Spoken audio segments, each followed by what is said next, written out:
live here. We're going to get the audio portion going. Let's get that started. Okay,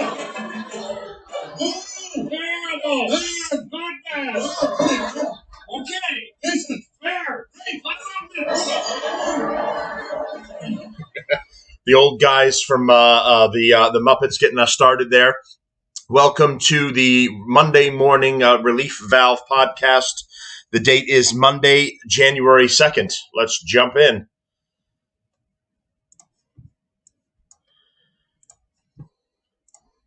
All right, so that's for the audio listeners over there to get that started, and I wanted to get it in onto the regular part of the podcast too. I'm still learning how to do all this, so I don't know how to do both and all of this editing and fancy stuff. You know, I'm a middle-aged white guy. I can't. You know, there's only so much I can do. I need an editor or I need someone else. So anyone that's just willing to help out, please do. Please reach out to me. ReliefValvePodcast@AOL.com is how you reach the show. We are on Spotify, iHeartRadio, Apple Podcast, Google Podcast. I think that's everything that we're on right now. Other stuff, it just hasn't worked out, or I haven't gotten a response from them. For example, I had signed up with Pandora. I never ended up hearing from Pandora.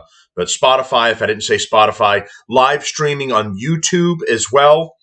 I'm going to give you the page here, and it's Relief Valve. It's Relief Valve podcast on YouTube. If you're watching it on YouTube, there's no point in me showing it because you're already watching it. But I'll show it near the end of the show. I hope everyone's new year was good, and you all had fun. I had fun as well with my family, and I hope you were able to do the same too, and decompress a little bit before we all get back to work and cranking out a new year. Of course, there was violence in all of the places you expected there to be violence. New York, Chicago. I'm sure there's stuff in California. I haven't found that. I couldn't find the Chicago. I know there were shootings in Chicago. I have to New Year's Eve shootings. This should be interesting. So we're going to be getting into the story. The man that was wielding the machete, Alabama, was marred by a mass shooting that left at least one person dead.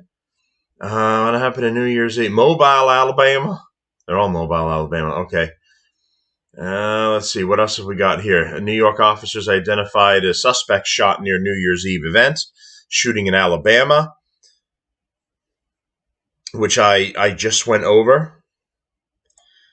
And I know they could have. They said Chicago. I know that they did. Why am I finding that now? Alabama shooting in New Year's Eve. Gang affiliations have killed a 24-year-old man. Let's see here. No, that was the Alabama shooting. So let's see here. Mobile mayor beyond disgusted over New Year's Eve shooting, injured suspect in custody. Task force has been created to find everyone responsible for a New Year's Eve shooting that killed a 24-year-old man and injured 9 other people, Mobile Mayor Sandy Stimpson announced Sunday. I'm outraged at the violence that occurred last night in downtown Mobile. Violence that occurred last night downtown Mobile. I'm beyond disgusted. Just a bunch of meth heads going at it. Disgusted at the actions of 1 or 2 individuals with suspected gang affiliations have taken a life, injured others, and tarnished what should have been a safe and fun event. Statement from the mayor said, "What gangs are in Alabama?" Stimpson said he met with police leaders and federal law enforcement. A task force has already been launched and dedicated to finding everyone responsible for last night's shooting and holding them accountable. We will use every resource available to MPD and my office, and I have complete confidence that the perpetrators will be brought to justice, Stimpson said. Hours after Stimpson's statement was issued, Mobile police said a male subject is receiving medical treatment and upon release will be transported to Metro Jail and charged with murder. The shooting happened around 11:14 p.m. in the 200 block of Dauphin Street, which is a few blocks from where thousands of people gathered to celebrate during the 15th annual Moon Pie Over Mobile event. A 24-year-old man was pronounced dead at the scene. His name has not been released. The surviving victims range in age from 17 to 57 and were taken to hospitals with injuries ranging from non-life-threatening to severe. 2 businessmen were also struck by the gunfire. Oh, they were there doing business things, and those businessmen were struck while doing business things. And for a live audience here, you're seeing some of the photos of a poor Happy New Year hat sitting alone by itself on the street. That's just a sign of the violence. These fucking reporters are amazing. Someone was wearing that and having fun, and now they're not wearing it anymore. They're showing the road closure sign here. They're showing businesses had their windows shot out, and a couple of them had to board them up. And they're showing different scenes from that just for our audio listeners. So that was one shooting. In the meantime, over New Year's Eve violence, 9 dead in a stampede at New Year's Eve fireworks show. A stampede during the New Year's Eve festivities at a shopping center in the capital city of Uganda claimed the lives. I thought this was going to be in America. I honestly didn't get the chance to go through this first. The lives of at least 9 people, including some children, police said Sunday. The melee occurred outside the Freedom City Mall in Kampala after a fireworks show. Witnesses say the crowds were moving in opposing directions, which led to people getting crushed. I don't know where to go. Go that way and I'll go that way. Trampled and suffocating to death. After the display ended, a stampede ensued, resulting in the instant deaths of 5 people and injuries of several others. Kampala Metropolitan Police Deputy Spokesman Lucas Owoyesigiriyi said. Emergency responders arrived on the scene and transported the injured individuals to the hospital, where 9 were confirmed dead, he added, according to Voice of America. The Uganda police force said in a statement that it is investigating the incident of rash and neglect and confirmed that several juveniles were among the 9 dead. It added that the incident occurred around midnight when the event's MC encouraged attendees to go outside and watch a fireworks display. After the display ended, a stampede ensued, resulting in the instant deaths of 5 people and injuries to several others, the statement added. Why did everybody run after Why did everybody have to run after the fireworks? I could say why, but I'm not going to. It alleged that the incident occurred. Uganda Police Force, they've got their own Twitter. It is alleged that the incident occurred at midnight around the event's MC encouraged attendees to go outside and watch the fireworks display. After the display ended, the stampede ensued, resulting in the instant deaths of 5 people and injuries to several others, was also observed, saying. After the fireworks display, they were told to go back. Kampala Metropolitan Police spokesperson Patrick Onyango told NTV News that this is where the stampede started because they were rushing. Everybody was rushing inside. I don't like this microphone. I'm going to put this microphone in. I don't know why I didn't already do that. What a professional show. Okay, there we go. And hopefully the sound's a little better on that as well. You missed my my African Aborigine clicking if that didn't come through on the speakers properly on the laptop. So not a lot more information here. They just say after the fireworks were over, everyone started stampeding and running in opposite directions for no apparent reason. So that's interesting, but that wasn't America. Let's come back to America. Daily Wire reporting 3 NYPD officers injured in New Year's Eve machete attack. It was machete. A man wielding a machete injured 3 New York City Police Department officers near New Year's Eve celebrations in Times Square, according to authorities. The attack happened at West 52nd Street and 8th Avenue outside the security screening zone Saturday at roughly 10:11 p.m., NYPD Commissioner Kishant Sewell said during a news conference, noting that she was sharing preliminary information. The suspect, identified as a 19-year-old man, approached. What kind of man was he? Approached one officer from behind, unprovoked, and attempted to strike him over the head with a machete, Sewell said. The suspect then allegedly struck 2 other officers in the head with the weapon. This is Police Commissioner Sewell and Mayor Adams, that idiot Adams, providing an update on the police involvement.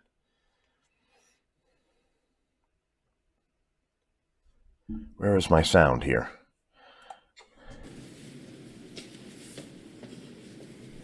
Thank you.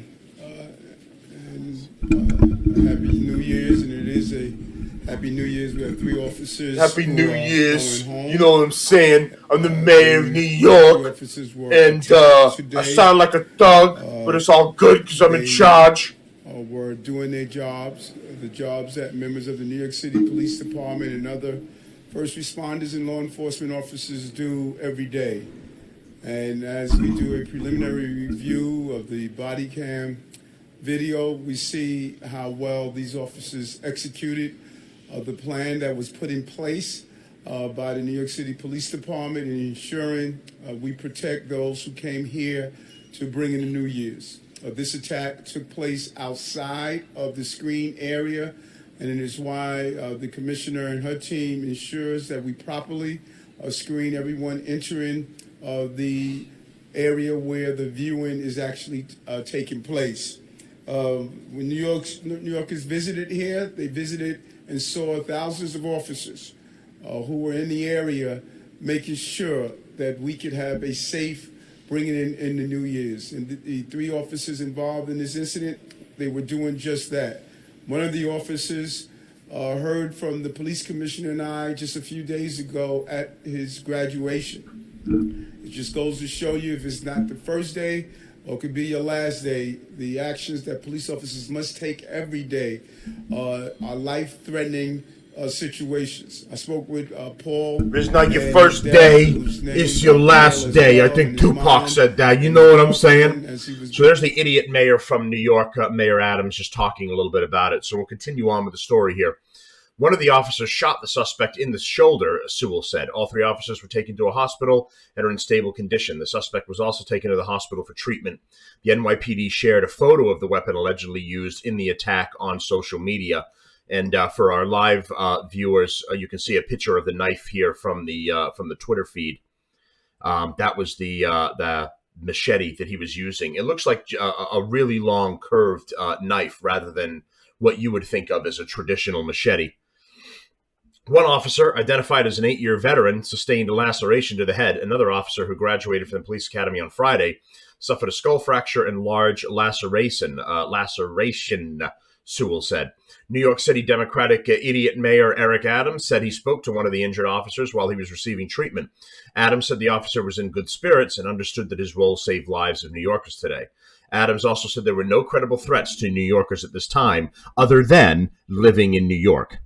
The FBI is assisting in the investigation into the incident. I want to be clear that the FBI, through the Joint Terrorism Task Force, is working very closely with the NYPD to determine the nature of this attack. Mike Driscoll, the FBI Assistant Director in charge of the New York field office, said during the news conference, I want to be very clear. There's no ongoing threat, Driscoll added. We believe this was a sole individual at the time. There's nothing to indicate otherwise. And additional information has come out about this, saying that he was a Muslim extremist. I don't know. I'm assuming this was an African-American gentleman, but I don't know if he made claims to any group like an ISIS or an Al-Qaeda, for example, but he seemed like he might have been practicing the Muslim faith or in support of one of those groups. And this was one of the reasons that facilitated his attack. So in some other New Year's Eve news here, and I hadn't heard about this, but apparently a couple of years back, the idiot anchors from CNN that were doing the New Year's Eve festivities had gotten drunk one year, and I know what the fuck is this moron's name? Why am I having a brain fart right now?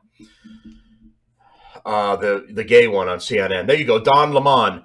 Old Don Lemon was getting drunk, and he went on a rant about what people had to say about him because someone said, something was being said about him on Twitter or other things, or just people's general opinion. And he went on a rant one New Year's Eve back. And another person he was with might have been either part of that or kind of fucking off too. So the new owner of CNN said there's no drinking allowed for the CNN commentators and for New Year's Eve. And, I hate CNN in general. So, I don't care if it were to burn to the ground tomorrow, I could give a shit less. But, if it's New Year's Eve and you have to sit there doing a cast and like a moron in front of everybody, just, being the talking head on TV for everyone, I think you should be allowed to have a couple of drinks as long as you keep it within moderation, is my opinion, despite the fact that I hate them all. But let's go into this a little bit here. CNN's New Year's Eve spectators take to social media when the network misses midnight. That's sort of important. It's only the entire reason you're there. Tweets quickly began rolling out when the network missed the midnight countdown for the Central Time Zone. At the stroke of midnight, Don Lemon and revelers in New Orleans were dancing to Juvenile's Back That Ass Up. Oh, I can only imagine. I hope his boyfriend wasn't too upset with that or turned on CNN, rather than celebrating the start of 2023 with toasts and kisses. Spectators of the network's New Year's Eve took to social media after the countdown in the Central Time Zone was missed. CNN has redeemed itself by ringing in the new year in New Orleans with Back That Ass Up and not acknowledging that the stroke of midnight in any way, Timothy Burke tweeted. As the clock ticked over, Lemon is seen throwing beaded necklaces into the dancing crowd, only moments later seeming to realize that the countdown announcement had been missed, Business Insider reports. CNN has redeemed, so somebody put up just what I told you, and everyone's partying and doing their thing. I don't know how great the sound's going to be. I'll try. Again, no sound. That's pretty cool. So for the live viewers, you see that idiot Don Lemon is kind of doing a little jig, and he's throwing beads into the crowd. In the meantime, it's turning midnight, and this idiot has no idea that it's midnight. You could invest in a watch. I'm sure you can afford it. The network is already under a watchful eye due to a much-discussed on-air booze ban following host Andy Cohen's admitting to being overserved during last year's broadcast. Okay, so that was the one last year. Some viewers speculated the technical mistake this year was a result of Lemon not being able to hear his producers through the earpiece. CJ Lamaster says, we got to see exactly what happens when a reporter's IFB, audio connection to producer, goes out. Don Lemon complained about it since at least 11:30, but nothing was done. Then he missed the countdown to midnight from producers in his ear. We got to see exactly what happened. I just read you that part. So, that's just another interesting piece of New Year's Eve news. Those morons, Don Lemon, just overpaid morons. I understand there was a problem with control and getting the information to him, but just in general, just overpaid idiots that get to sit there, do their stupid smile, and be a talking head, and they have no real idea what's going on. I know we watched the family and I watched the Christmas Day, the Thanksgiving Day parade. And it just drove me, like, I almost can't get through it anymore. As the years of, when I was young, I loved to see the Thanksgiving and Christmas Day parades.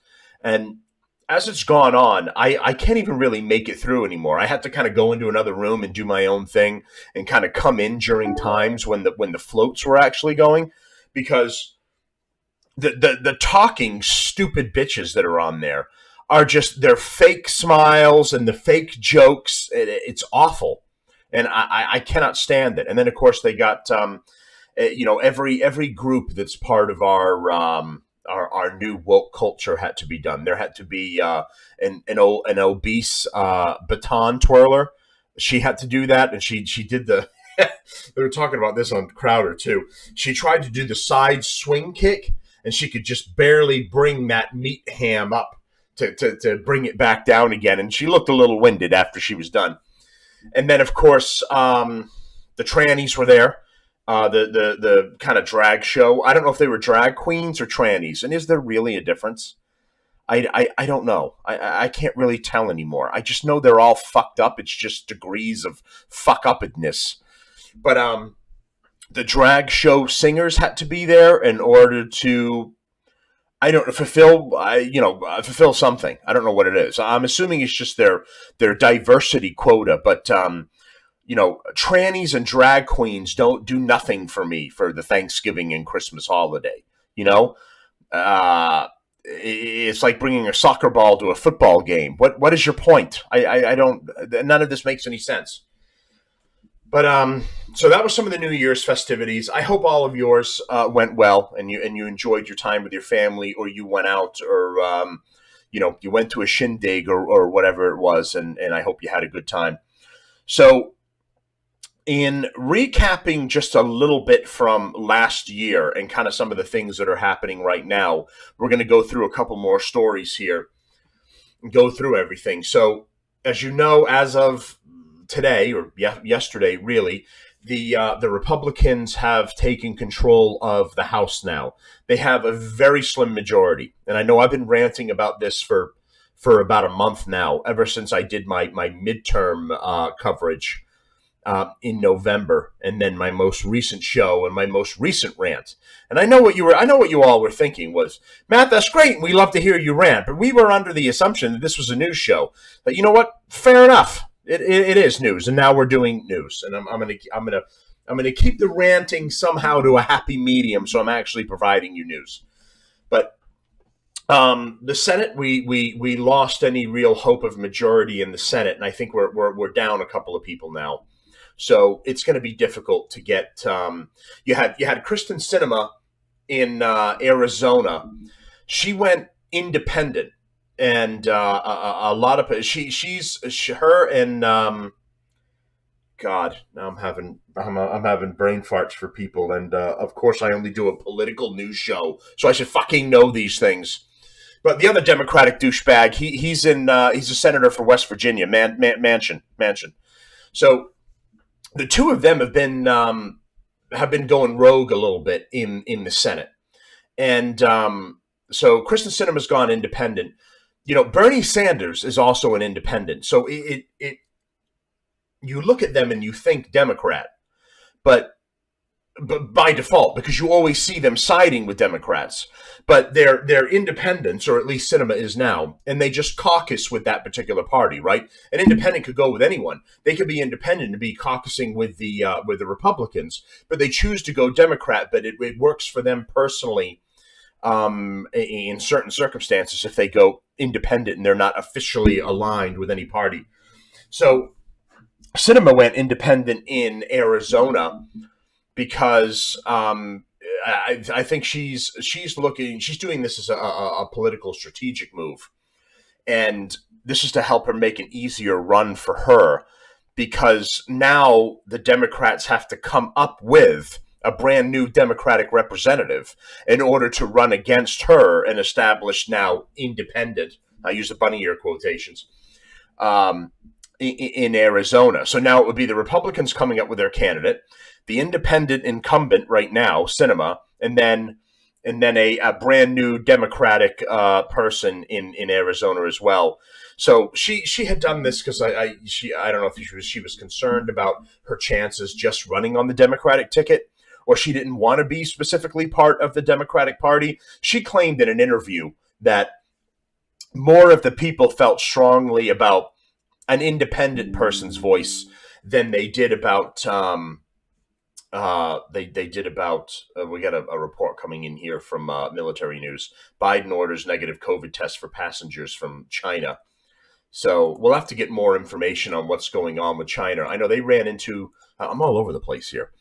They ran into trouble, and they ended up with protests and riots going on in China. And even though they were sending the cops out there and beating people up and arresting them, they were calling it the white paper protest or something like that, because you're not allowed, or it's a crime to be holding up a sign that says something specific or taking some sort of specific action.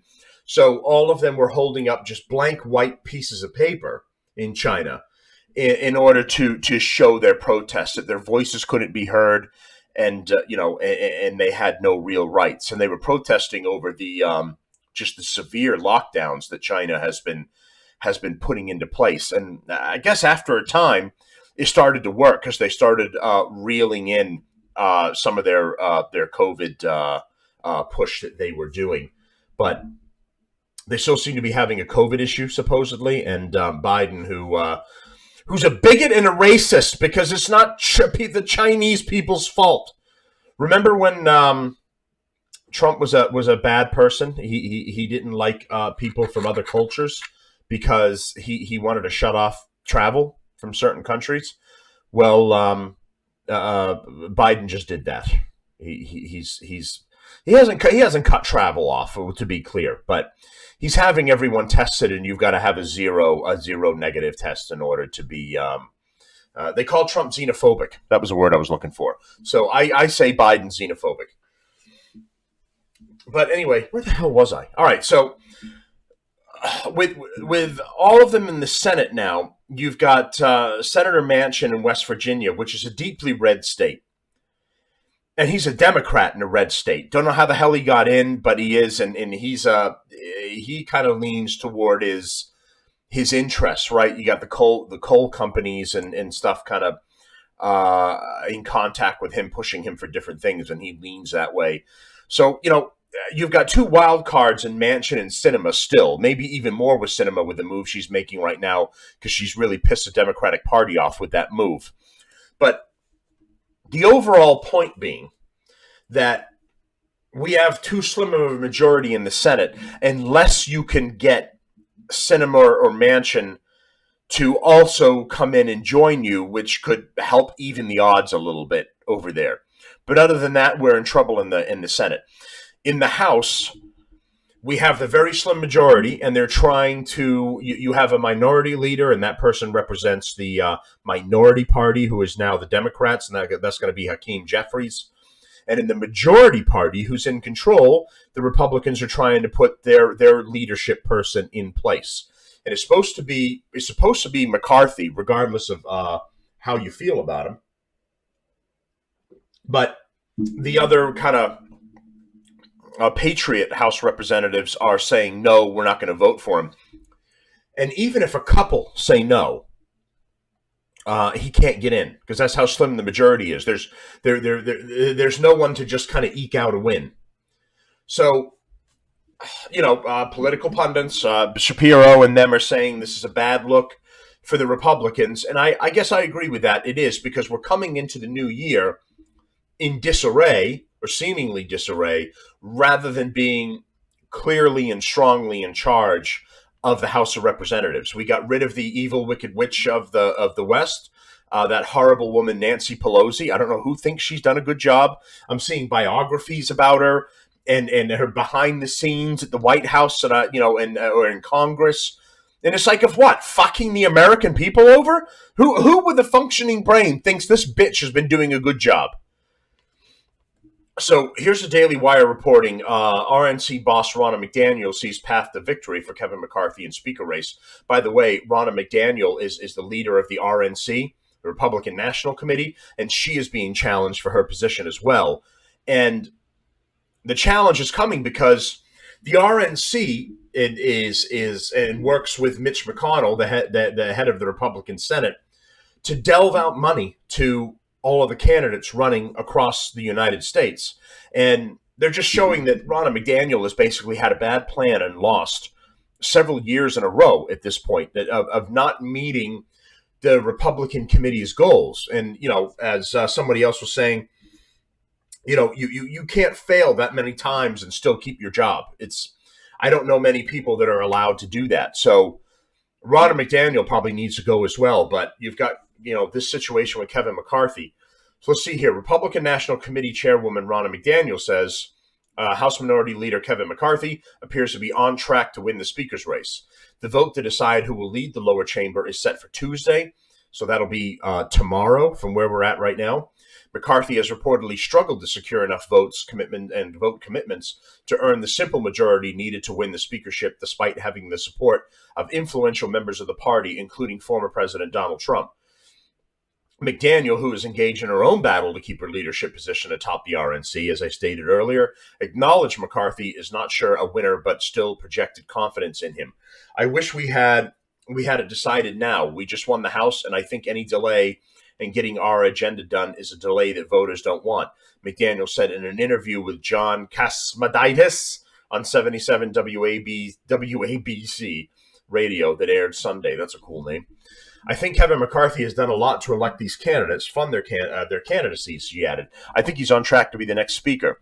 Because Republicans narrowly won control of the House in the midterm elections, performing below many expectations, a handful of defectors in the party threatened McCarthy's ascension. Representative Andy Biggs from Arizona, a former chairman of the House Freedom Caucus, announced he would challenge McCarthy for the gavel, staying in the fight after he lost a Republican nomination for House Speaker.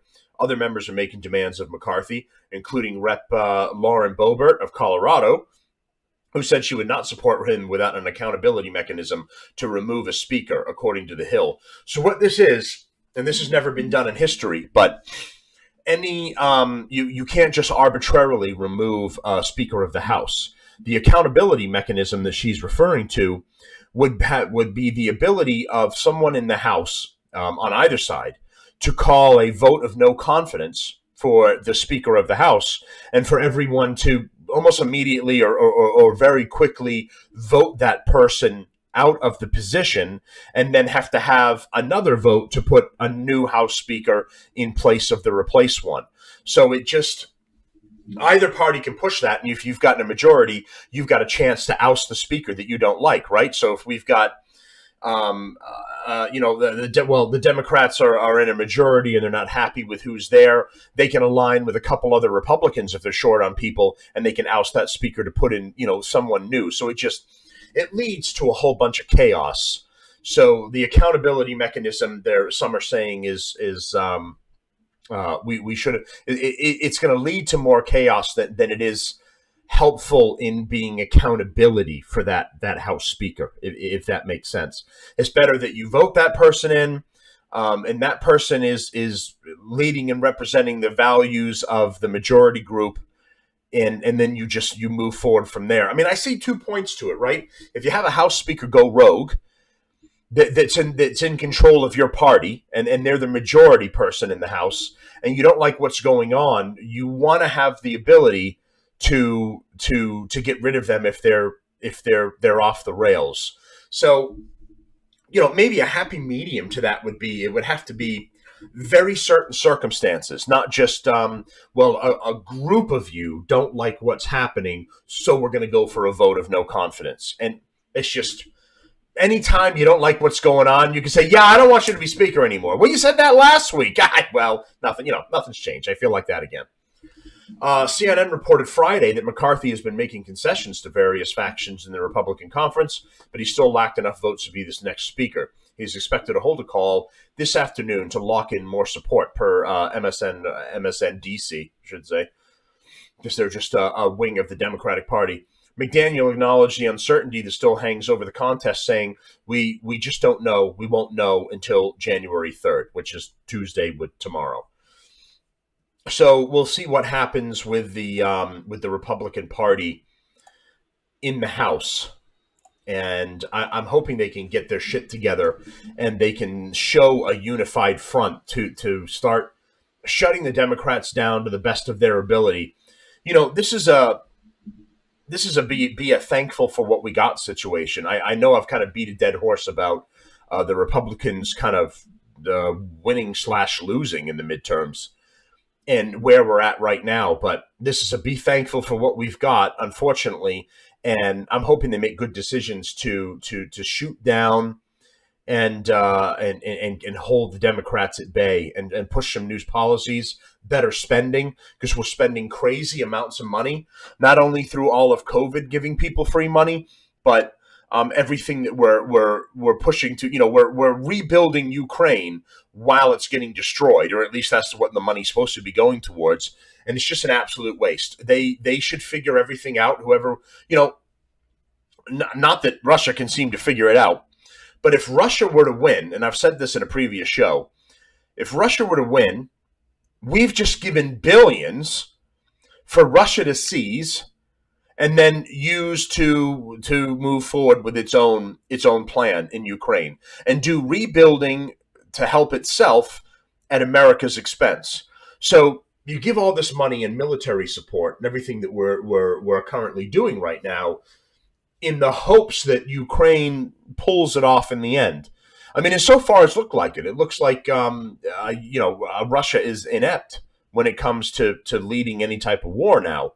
But in the off chance that it goes the other way around, we just gave a big boost to Russia if they're able to seize all of those funds. And, I don't know if Zelensky's keeping them in his mattress or, in a bank or in the new mansion he's building. I don't know that he's doing that, but, wherever he's putting all of this, wherever he's embezzling all of it, which I'm sure he is, because he's a corrupt human being. He can't be trusted. So if they're able to get their hands on that, we just poured a ton of money into Russia's economic system. So we'll see where that goes. But I'm hoping that the Republicans can curtail spending, and then they can start going after Hunter Biden, an impeachment for the president for multiple offenses of illegalities that Biden has done, from the Biden crime family to making deals behind America's back with Saudi Arabia in order to get oil and try and help the Democrats' chances in elections. I mean, his offenses are numerous, far more than they ever accused Trump of. So I'm hoping they get impeachment done. The problem will be, if they can vote on it successfully in the House, you're going to be moving it to the Senate, and then we've got real struggles in the Senate, because you need you're going to need Democrats to step up and also say, like some Republicans did when they wanted to impeach Trump. You need some Democrats that agree and to join the Republican Party. The Republican Party will have to be 100% across the board, and then have additional Democratic help as well, a couple extra senators on the Democratic side, in order to push forward and confirm an impeachment. So is it impossible? No. Is it difficult? Definitely. So, all right. So moving on to, this is another story, another murder going on, just like the other girl that was killed, and she was dumped in the desert, and then the guy shot himself in the woods. I'm having a hard time with names today. There's so much to file away up here, and I can't do it. No, not Griner. That's the lesbian basketball player. But Peloton. What the fuck was her name? God damn it! All right. Anyway. So you had that murder, and now you've got four high school girls that were murdered. Not high school, excuse me, college girls that were murdered in Idaho, Moscow, Idaho. If there's anywhere I wouldn't want to live, it would be Moscow, neither in Russia nor in Idaho. But they finally have. It's been several months so far of kind of botched investigation. Chasing down bad leads to finally actually finding out where this person was. And he had left Idaho, and apparently, I believe, and we'll get into the story, gone back to his college in Pennsylvania. But this is Fox News reporting Idaho murder suspect Kohberger wearing a suicide prevention vest, and police use crime scene DNA sources. They put the vests on, major criminals so that they can't be shot or killed in some fashion before they make it to trial, like the family goes after them or hires someone or something like that. So Brian Kohberger is wearing a suicide prevention vest while being held at the Monroe County Correctional Facility in Pennsylvania, following his arrest in conjunction with a quadruple homicide in Moscow, Idaho, Fox News confirmed Saturday with a law enforcement source. Suicide prevention vests are used to ensure warmth and comfort while not obstructing the wearer's movements, according to a PSP Corp, a suicide prevention company. Gives a fuck if he's warm and comfortable or not. The vests also cannot be rolled or torn and prevent inmates from using the fabric to create a weapon or hanging mechanism. For our live viewers, here's the Freako right here. By looking, if you ever walk by this guy in the street, you would say to yourself, yep, that's a serial killer. Kohberger, 28, was arrested Friday for the November 13th murder of 4 University of Idaho students while at his parents' home in eastern Pennsylvania. Authorities used DNA to track him and his vehicle that was placed at the scene of the crime, a separate source told Fox News. He's been charged with 4 counts of murder and burglary for the alleged stabbing of Ethan Chapin, 20, Zaina Kernoodle, 20, Kaylee Gonclaves, 21, and Madison Mogen, 21. Fox News confirmed through a police source that investigators have only been focused on Kohberger as their suspect the last few days. Genetic genealogy work on DNA left at the scene of the crime was instrumental in leading them to Kohberger, Fox News was told. The Moscow police faced criticism for the time it took investigators to locate a suspect or persons of interest, as questions remain unanswered for roughly a month and a half. For the live listeners, here's a shot of the girls and a couple of their or at least one boyfriend in the picture. A couple of the girls' faces are blurred out. I'm assuming that's at the request of the family. The local police work with the FBI and Idaho State Police through the investigation. In an interview with Fox News Saturday, Moscow Police Chief James Fry described the process as a puzzle. We're building the picture and we're putting those pieces to get that picture, he said. Fry said the department truly believes we have the individual that committed these crimes. Kohberger's connection to the victims, if any, remains unknown. Best part of the investigation that we're still putting pieces together, he added. Kohberger was a PhD student studying criminal justice, how ironic, at Washington State University in Pullman, roughly 15 miles from the victim's shared rental home. So as this goes to court and we break everything down, we'll find out what his motive is. Not that it really matters at the end of the day. He was a murderer and he killed these four young women. But why he took this act, was he rejected? Was he trying to date them and they giggled and pointed at his penis or something and he just went through a bad rejection? What was it that pushed him to brutally stab four women? I mean, never mind one that you were trying to mack it with, as the kids would like to say. But to do all four, like her and anyone, or, did you just go nuts and, was it a weird 4-5-way situation and then he went nuts after it was over? I don't know what it is. It'll all come out in the court case. So, okay. Moving on here, let's see how long are we in for? I've been going for 41 minutes of me just yapping. That's amazing. All right, so in failed events by the corrupt Biden regime, when the Taliban said, "Oh yeah, if you all leave, we're definitely going to keep things kosher over here," then they went ahead and didn't do that. So the UN deeply alarmed by the Taliban's ban on women's education and work. Earlier this month, the Taliban announced a ban on women attending universities in Afghanistan. This ban followed restrictions previously set into place that only allow girls to be educated until the 6th grade. Tuesday, the United Nations Security Council spoke out against the latest move from the Taliban. I'm sure that really scared them.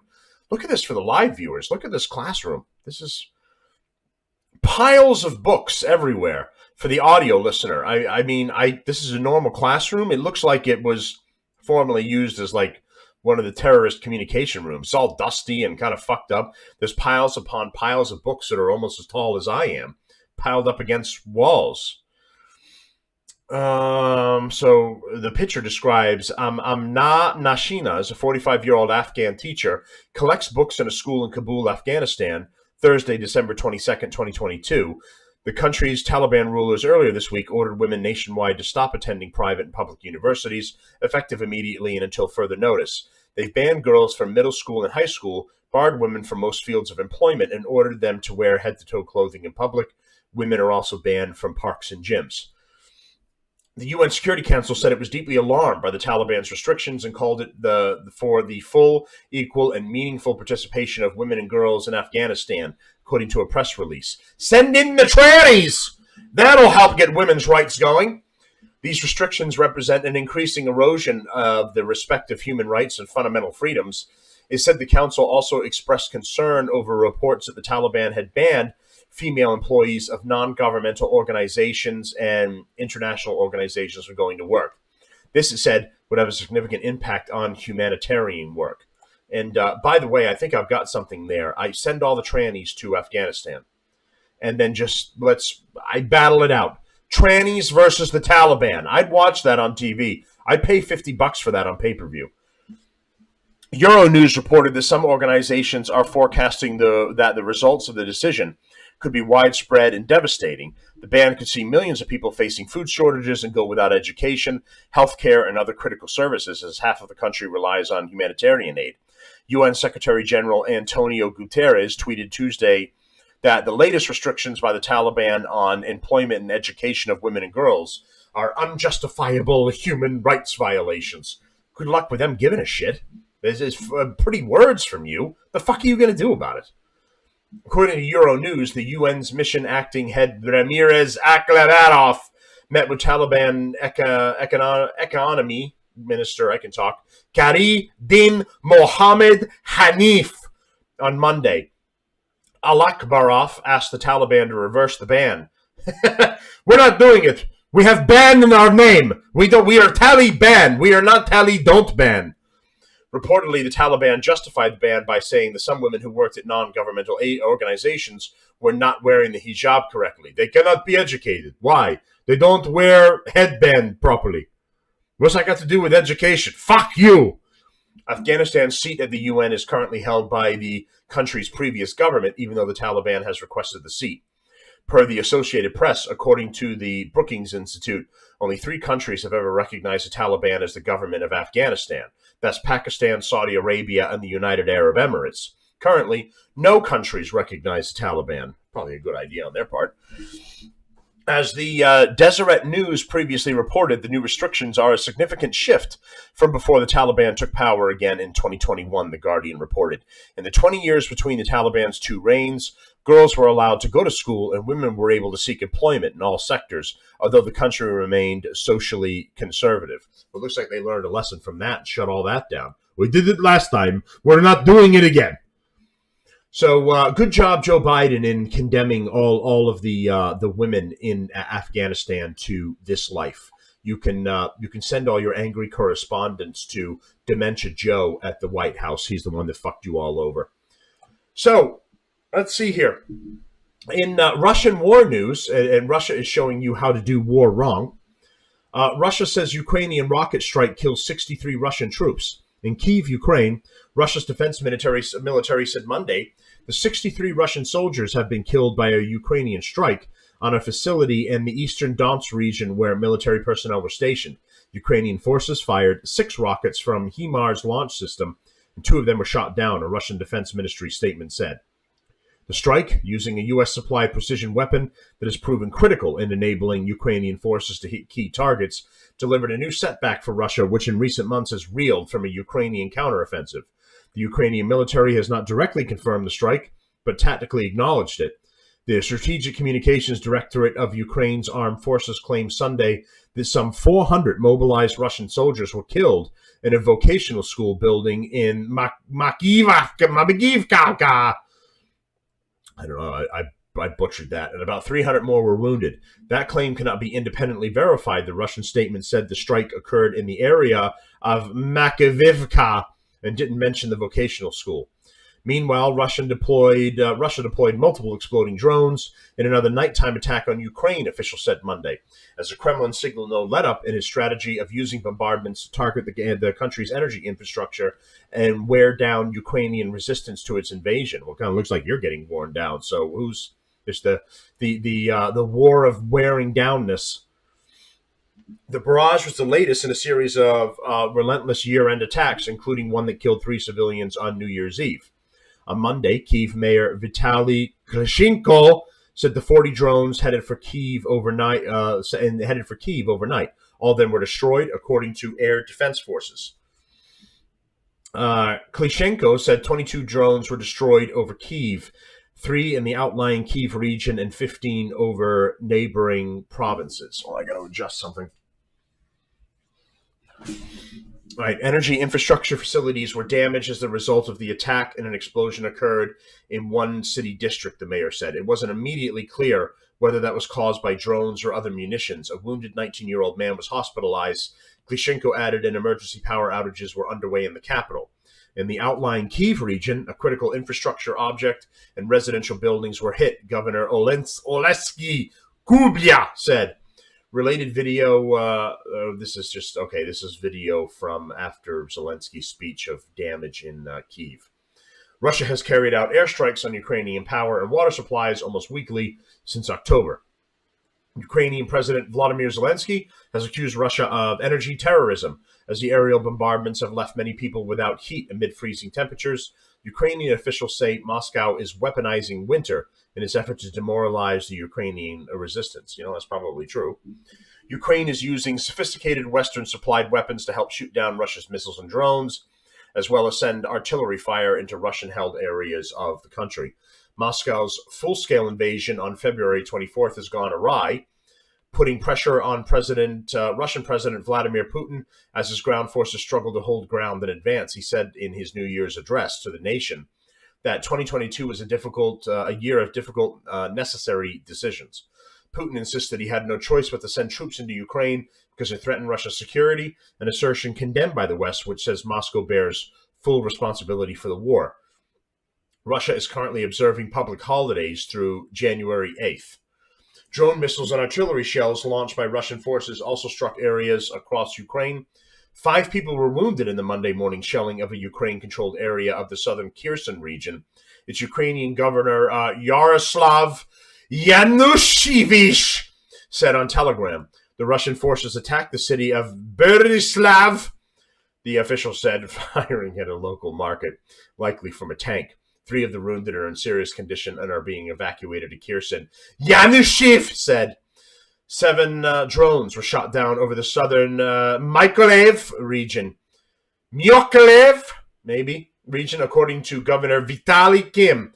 And 3 more were shot down in the southeastern Dnipropetrovsk region.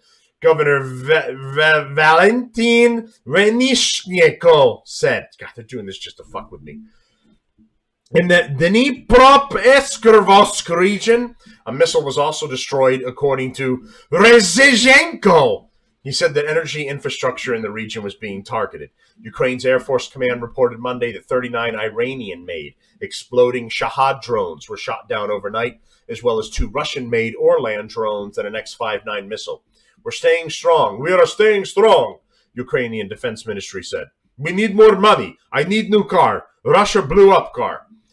A blistering New Year's Eve assault killed at least 4 civilians across the country. Ukrainian authorities reported and wounded dozens. The 4th victim, a 46-year-old resident of Kyiv, died in a hospital on Monday morning. Klitschko said. Multiple blasts rocked the capital and other areas of Ukraine on Saturday and through the night. The strike came 36 hours after widespread missile attacks Russia launched Thursday to damage energy infrastructure facilities, and the unusually quick follow-up alarmed Ukrainian officials. In Russia, a Ukrainian drone hit an energy facility in the Bryansk region that borders with Ukraine. Bryansk Regional Governor Alexander Bogomaz reported on, sounds like a villain from Mario, reported on Monday morning a village was left without power as a result, he said. Villages? What? There's no towns? They're all villages? They blew up my hut. I lived in a hut. It went boom. So Fox News reporting an additional war news here. Russian drone swarm continues New Year's assault on Kyiv. Russia's Iranian-made kamikaze drones explode on impact, hence the name kamikaze. Russia continued its assault on Ukraine's infrastructure in Kyiv with a swarm of explosive drones throughout Monday morning. Russia's attacks on Kyiv have been relentless since New Year's Eve. Russia followed up its holiday missile attack with drones that flew into the city just after midnight on Monday morning. Air raid sirens blared and at least 2 explosions were heard in the heart of Kyiv, according to the New York Times. Russia has made relentless use of Iranian-made Shahad 136 drones since the fall. The drones have an extensive range and explode on impact. Ukrainian air defenses routinely shoot down most of the drones on approach to their targets. The sheer volume of strikes allows some to detonate. Let's see here. We got pieces for the live viewers. You see kind of a shot, an aerial shot here of Kyiv, and a broken piece of one of the drones after it exploded or been shot down.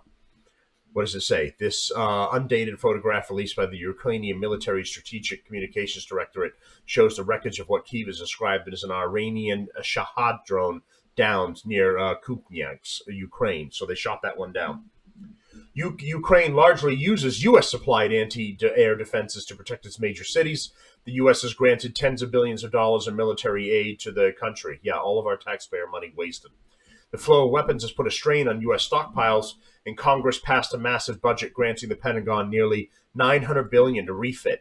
The traditional measure of U.S. military readiness has been its capacity to supply and carry out 2 major conflicts in separate areas of the globe. White House National Security Advisor Jake Sullivan argued in December that U.S. support for Ukraine has revealed weakness in that readiness.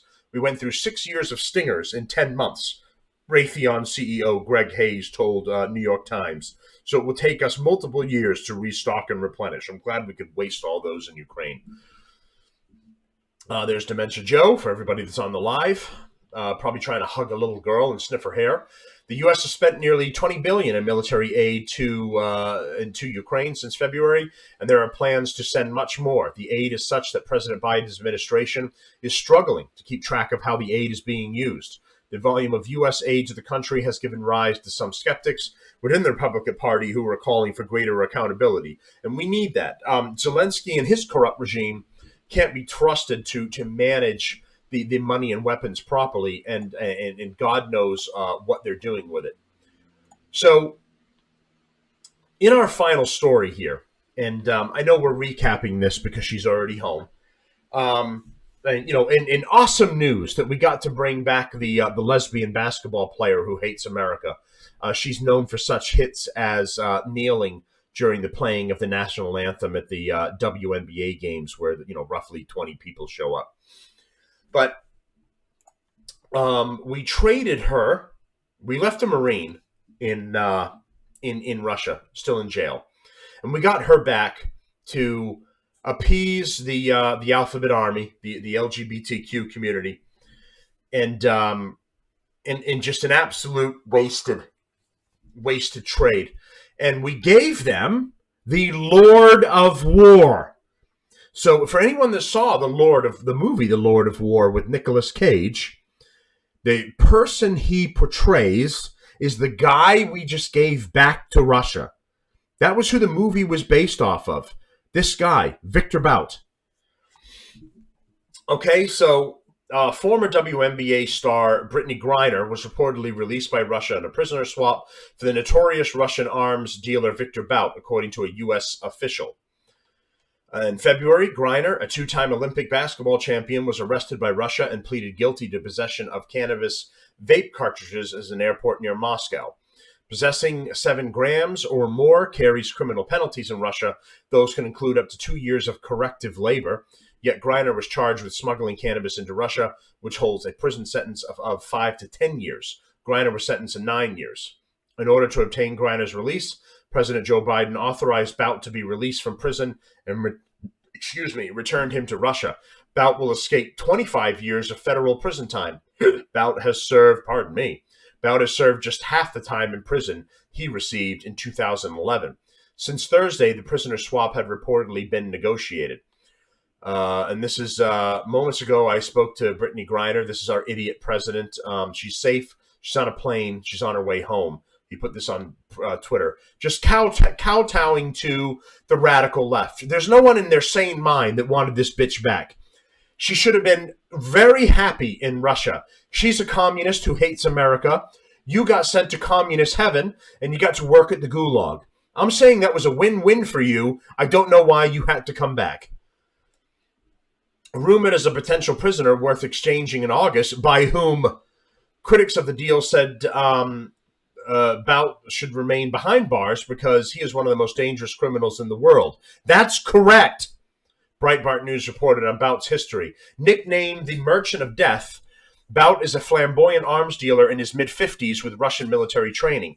He became a billionaire by raiding the armories of the collapsing Soviet Union in the early 90s, just like you saw in the movie, and using old Soviet cargo planes to transport his black market weapons to conflict zones around the world.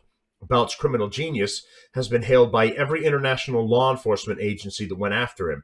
He was smart enough to mix his weapon shipments with more legitimate cargoes, posturing as a humanitarian who just wanted to sell cheap food to starving Africans. Meanwhile, he was selling guns to every bad actor from Al-Qaeda and Hezbollah to both the Taliban and its enemies in Afghanistan. Bout was bagged in Thailand in 2008 while trying to sell weapons to Colombian terrorists who were actually CIA agents in disguise. He was not just selling his murderous Revolutionary Armed Forces of Colombia, FARC customers a few pistols. The deal included 800 surface-to-air missiles, 30,000 AK-47 firearms, 10 million rounds of ammunition, 5 tons of C4 plastic explosives, ultralight airplanes outfitted with grenade launchers and unmanned aerial vehicles, and a partridge in a pear tree. The prisoner swap notably left behind Paul Whelan, an American and former Marine, jailed in Russia for nearly 2 years under espionage charges in 2018. Whelan's total sentence is 16 years. Critics have slammed the Biden administration for allowing an American veteran to remain in prison in Russia, while a famous, and I'm going to use bunny ear quotations when I say it, famous basketball star was freed in the prisoner swap. When CBS News asked Secretary of State Anthony Blinken on Sunday if U.S. negotiators were actively engaged in swapping for both Whelan and Griner, Blinken brushed off the possibility but stated he was still trying to bring Griner home. The other side gets a vote in this. It's not just what we want. It's what they're prepared to do, Blinken said. One way or another, one day or another, we're going to see that through, he added about Whelan. Yeah, sure you are, you fucking pussy. So there you go. You've all, to one degree or another, you've heard about this story. I just wanted to say, in case it wasn't clear, who we gave up. And it was the Lord of War. So if you decide over your little bit of your holiday break here, this weekend and into Monday, and you're looking at a movie to watch, watch The Lord of War with Nicolas Cage. In general, it's a good movie. But aside from that, learn some of the things about this guy. It's Hollywood, so they elaborate on some things. I can't tell you 100% what's true and what isn't out of that movie. But they've based it, I think they said loosely, on him. So get an idea of who that is. We gave him back to Russia. And if you think that Russia's going to punish him for what he did, they're going to utilize him and any of his existing contacts to further their own gains. And he'll make some sort of deal so he can still live a cushy life, make money, and then help the Russian government as well. So nice job for Dementia Joe and his corrupt regime for getting a lesbian basketball player back for the Lord of War. That seems like a great trade. I don't know why everyone's so upset about that. We got a woman, we fought back to get a woman who hates this country. We brought her back from a communist country where she should love if she really believes in any of her ideals.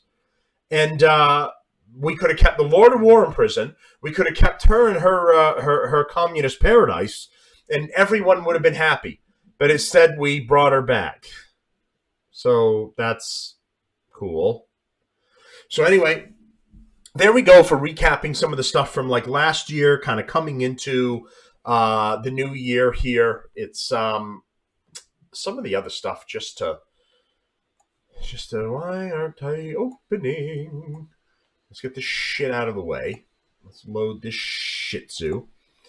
So for Fox News, some of the new stuff is Jeremy Rayner is in critical but stable condition after a snowplow incident. How do you put yourself in critical condition by running a snowplow in Reno? Get a lot of snow in Reno? The desert, maybe.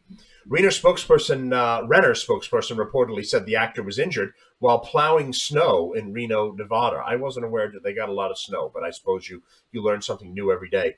Actor Jeremy Renner was reportedly hospitalized following a snow plowing incident on Sunday in Reno, Nevada. You might remember him from the spinoff of Jason Bourne, and then he was Hawkeye in the Avengers. Spokesman for Renner told Deadline the actor was listed in critical but stable condition with injuries suffered after experiencing a weather-related incident while plowing snow earlier today. What, did he drive it off a cliff? The spokesman said he's with his family and receiving excellent care, according to Deadline. Renner has a home near Mount Rose Ski Tahoe, an area that was hit on New Year's Eve by a winter storm that saw 35,000 homes lose power. That's it. We lose more than that in other parts of America with a bad rainstorm. Renner, best known for playing the superhero Clint Barton or Hawkeye in multiple Marvel movies, Disney Plus television shows, was reportedly airlifted to the hospital. Two-time Oscar nominee, currently stars in the Paramount Plus series Mayor of Kingstown. Second season of the show is set to begin airing on January 15th. Not if he doesn't get out of the hospital. Renner was previously nominated for Best Actor at the 2010 Academy Award for his performance in the Hurt Locker. And these are just some of the other stories here for our live viewers in Fox News. McCarthy makes major concession as the speaker bid hangs by a thread, so he's giving in to some of the Republicans there. We'll cover that later on through the week. Cherished biblical site will open up to the public for first time in 2,000 years. We'll kind of finish with this. Biblical site where Jesus healed the blind, a blind man, excavated for public view, affirms Scripture. The pool of, oh, for God's sake, shut up. The pool of Siloam and the pilgrimage road are among the most inspiring archaeological affirmations of the Bible. Jerusalem, the Israeli Antiquities Authority, the Israel National Parks Authority, and the City of David Foundation announced days before the new year that the Pool of Siloam, a biblical site cherished by Christians and Jews, will be open to the public for the first time in 2,000 years in the near future. The Pool of Siloam's excavation is highly significant to Christians around the world. American pastor John Hagee and the founder and chairman of Christians United for Israel told Fox News Digital it was at this site that Jesus healed the blind man, John chapter 9, and it is at this site that 2,000 years ago Jewish pilgrims cleansed themselves prior to entering the Second Temple. The Pool of Siloam and the Pilgrimage Road, both located within the City of David, are among the most inspiring archaeological affirmations of the Bible. Christians are deeply blessed by the City of David's work and Israel's enduring commitment to ensuring religious freedom to all who visit and live in the Holy Land, especially Jerusalem, the undivided capital of Israel. And for our live viewers, there's a rendering of the Pool of Siloam, the Second Temple period, from the Second Temple period when all of it was intact. So you've got a wall around the entire city, people coming through the entrance of the wall, and as you walk up the main steps that lead to a larger part of the city, it looks like the pool is here on your right-hand side for people on pilgrimage to visit. Zeev Orenstein, the director of international affairs for the City of David Foundation in Jerusalem, told Fox News Digital one of the most significant sites affirming Jerusalem's biblical heritage, not simply as a matter of faith, but as a matter of fact, with significance to billions around the world, will be made fully accessible for the first time in 2,000 years. The Pool of Siloam is situated in the southern portion of the City of David and within the area of Jerusalem Walls National Park. A small section of the pool, which has been fully excavated, has been accessible to the public for several years. The vast majority of the pool is being excavated and will either be opened piecemeal or once the entire site is unearthed. The archaeological project to fully excavate the pool will last a few years. There's a plan for space for visitors to the pool to view the ongoing excavation. Despite ongoing efforts at the United Nations and Palestinian leadership to erase Jerusalem's heritage, in a few years' time, the millions of people visiting the City of David annually will literally be able to walk in the footsteps of the Bible, connecting with the roots of their heritage and identity, Ornstein said. So that's really amazing. I'd love to go to Israel one day and just see some of these sites. I think it would be, regardless of where you are with your belief in a religion, I think it would just be amazing to stand there and see and be a part of all this. Maybe it'll even help you find more faith than what you had when you got there.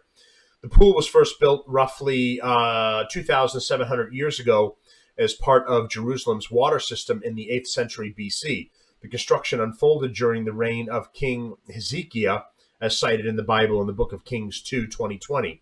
According to the two Israeli agencies in the City of David Foundation. According to estimates, the Pool of Siloam passed through many stages of construction and reached the size of 1 1/4 acres. When I think of this news, I think of another phrase from the Hebrew Bible: "My ears have heard of you, but now my eyes have seen you," Reverend Johnny Moore, president of the Congress of Christian Leaders, told Fox News Digital. This news means that one of the most important archaeological discoveries in history can soon be seen by visitors from all over the world. It will affirm all they believe. Having faith is part of worshiping God, but faith alone isn't required to believe. There are historic facts attesting to the truth of Scripture. Moore, who is on the advisory board of the Combat Anti-Semitism movement, added, "In the Pool of Siloam, we find evidence of history preserved for us, revealed at just the right time. This is a truly historic event. Theologically, it affirms Scripture. Geographically, it affirms history. And politically, it affirms Israel's unquestionable and unrivaled link to Jerusalem." Some discoveries are theoretical. This one is undeniable. It is proof that the story of the Bible and its people in Israel.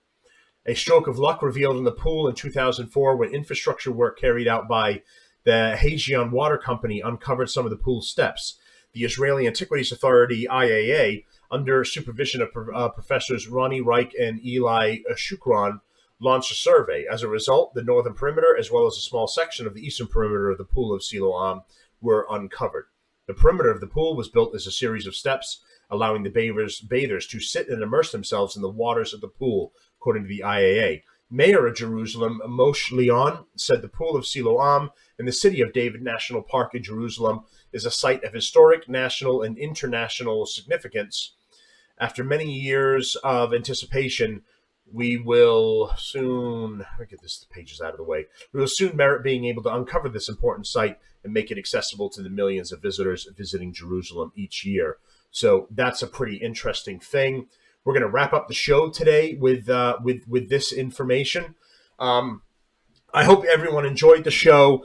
Thanks for tuning in and staying a loyal listener. I saw that on the audio podcast, we had about a half a dozen listeners that were returning back and already listened to the show on the first day. And I'm hoping more will get to see the subscribe on multiple platforms. Will get to see that we're back and tune in and enjoy the show. We're going to keep bringing you the news here. I'm back to doing it Mondays and Fridays. You can comment on the show on YouTube. Please start trying to join us over there if you can. Get us views, get us likes, and comments as well, that I can see that more quickly. And if you prefer to be anonymous or more kind of anonymous, you can reach us on reliefvalvepodcast@aol.com is the email for the show. If you have questions, want to offer some more information, or a topic you'd like me to see to get into in more detail. We've got new sponsors coming down the pipeline, so stay tuned for that as well. I'm working on getting off the holiday weekend and putting more work into solidifying future sponsors. So stay tuned for that. You can get us on all the major platforms, as I said before: Google Podcast, Apple Podcast, iHeartRadio, Spotify, and did I say Apple Podcast? Yeah, I think I did. So iHeartRadio, Spotify. So most of the major platforms you can get the show, and then Buzzsprout itself is where I upload. We've got a basic website, and you can check out the show on Buzzsprout as well. Thanks, everybody. Happy New Year, and we'll see you Friday for the weekly roundup. Hope your work week goes